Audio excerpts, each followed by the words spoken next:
Welcome to the Rim Break Rodeo. We hope this video helps. You start by confirming the tool is ready. Battery charged, fuses intact. Choose the right measurement mode now. DC volts for batteries, AC volts for wall outlets, continuity for wires. Insert the black probe into COM and the red into the V/Omega/Emma jack. Once done, turn the range selector to an appropriate scale or auto range. Make sure leads and probes are clean and snug.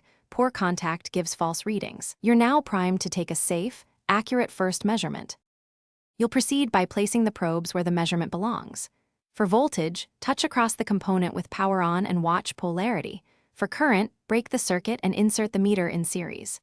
Resistance and diode tests require power off. Once probes contact, hold them steady to stabilize the display and interpret both digits and units, 0.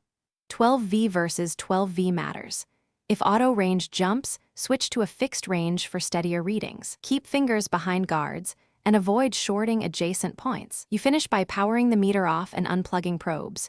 Store it safely to protect the fuses and leads. If results look wrong, recheck your mode, range, and probe placement first. A drained battery or blown fuse often causes 0 or erratic values. Once done, replace any suspect fuse and test known good reference, like a AA cell, to verify. If a short or open persists, isolate sections and test components one at a time to find the fault quickly. Thanks for watching. Consider subscribing if we helped you.